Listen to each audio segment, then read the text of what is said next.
नफरत की खेती का जहरीला फल था। और उधर से नूह में, हरियाणा में जो घटना घटी है वो उसी नफरत की खेती का जहरीला फल। जिस तरीके से संवैधानिक पद पर बैठकर उत्तर प्रदेश के मुख्यमंत्री इंटरव्यू देते हैं, वो कुछ और नहीं, नफरत की खेती को बढ़ावा देने वाले। सर, जिस तरह से ये बोला गया, मेरा कहने का वो एक दिन में तैयार नहीं हुआ है।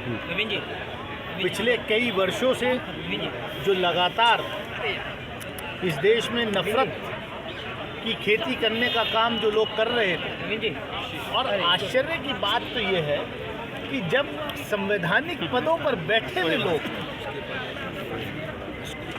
नफरत भरे बयान देते हैं, लोगों को इंस्टिगेट करते हैं, वो ज़्यादा सीरियस बात है।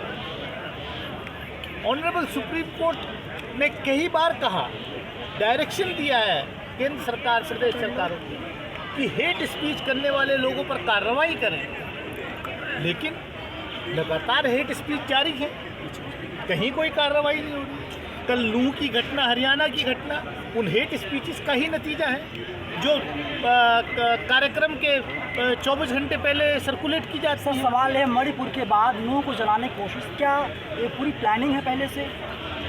मणिपुर की घटना जो है, मैं तो एक सवाल पूछना चाहता हूँ, इसीलिए हम बार बार कह रहे हैं कि आदरणीय प्रधानमंत्री जी आप सदन में आइए और बात कीजिए।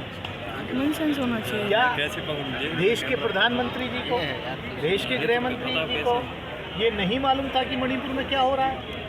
क्या जब वो सोशल मीडिया पर एक क्लिप वायरल हुई जो हमारी दो बहनों को निवृत्त करके घुमाया गया, क्या आपको सोशल मीडिया के बाद जानकारी मिली, तब FIR हुई है, तब कार्रवाई हुई है, तब अरेस्टिंग हुई है? इसका मतलब इंटेलिजेंस। लेकिन आज सुप्रीम कोर्ट के चीफ जज ने कहा, चंद्रचूड़ साहब ने, कि DGP, मणिपुर के DGP कोर्ट में पेश हुए। देखिए, कोर्ट अपना काम कर रहा है, लेकिन लोकतंत्र में लोक लाज भी होती है, और लोक लाज कहीं दिखाई नहीं। लेकिन अपोजिशन जिस तरीके से लगातार आवाज, ये पहली बार हो रहा है कि प्रधानमंत्री जी हमारे सदन के सदस्य हैं, लेकिन सदन में आकर बयान नहीं देते, बाहर 4 जर्नलिस्टों को, अपने चॉइस के जर्नलिस्टों को बुला करके बयान दे देते। क्या हो रहा है? सर, एक दिन में 2 ऐसी घटनाएं सामने आना, कल ही रेल वाला हादसा सामने आया और शाम में हरियाणा के नूह में ऐसी चीजें, किस तरफ की ओर दशा रहे? 24 की तैयारी, नूह वाली घटना 24 की तैयारी है। ये सब मणिपुर की घटनाओं से ध्यान हटाने के लिए, क्योंकि सरकार अकाउंटेबल है, सरकार को जवाब देना पड़ेगा मणिपुर के बारे में, इसलिए ध्यान भटका दो। सबसे आसान तरीका है, इस देश में धर्म के नाम पर लोगों को लड़ाओ और सारे मुद्दों से ध्यान हट जाएगा। ना रोज़गार की बात होगी, ना किसान की आमदनी की बात होगी।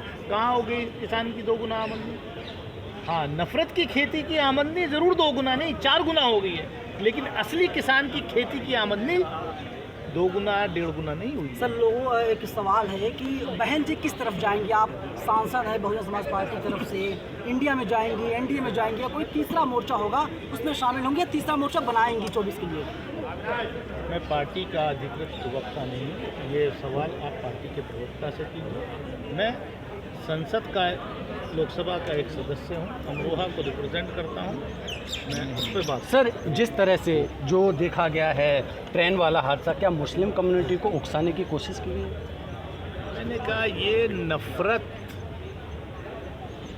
जो है, जो फैलाई जा रही है, ये उसका नतीजा है। अब कहाँ इंसान सुरक्षित रहेगा?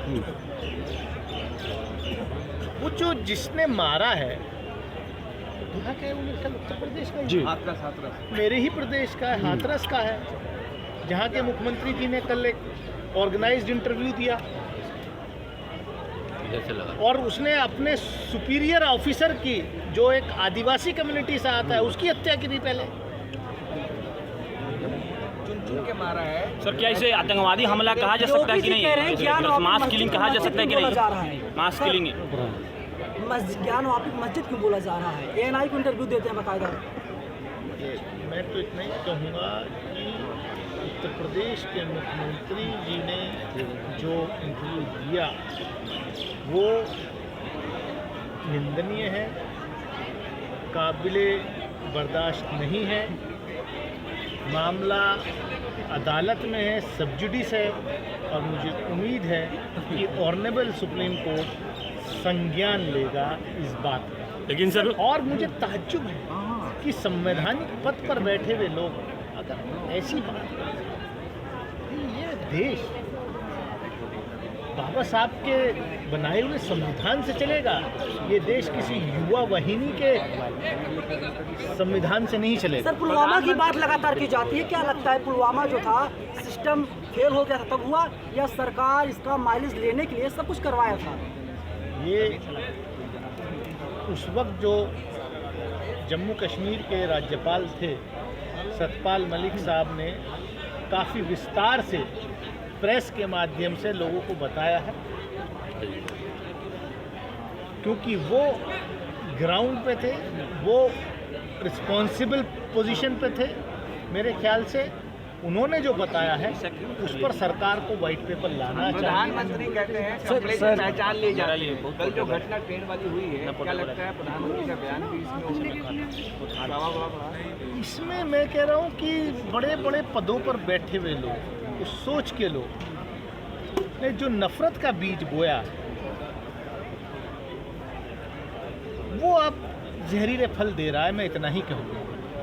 और मुंबई में ट्रेन की घटना हो या हरियाणा में नूह की घटना हो, जिस तरीके की ये घटनाएं घट रही हैं, ये उसका नतीजा है। जब सर आप संसद में आवाज़ उठाते हैं तो आप लोगों को सस्पेंड कर दिया जाता है? देखिए, संसद की पहली बार हो रहा है कि सरकार संसद नहीं चलाना चाहती और आरोप विपक्ष में मंडती है।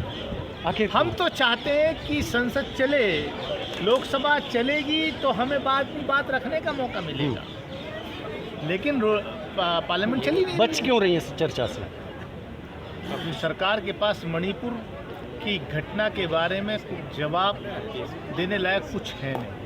24 से पहले जब इतना सब कुछ माहौल तैयार किया जा रहा है तो आप लोगों की जिम्मेदारी क्या है आम जनता के लिए? हम जनता के बीच में हैं। मैं बहुत छोटा कार्य करता हूं। मैं अपने लोकसभा क्षेत्र में लोगों के बीच में रहता हूं, लोगों को जागरूक। क्या आप जो ट्रेन वाली हादसा को संसद में उठाएंगे? संसद चलेगी तो ज़रूर उठाएंगे, क्यों नहीं उठाएंगे। मतलब जो लोग सुरक्षा में लगाए जाते हैं, अगर वही रक्षक ही भक्षक बन जाएंगे तो कहाँ ये देश बचेगा। तो जिस तरह से लास्ट सवाल है सर, जिस तरह से जो हमारे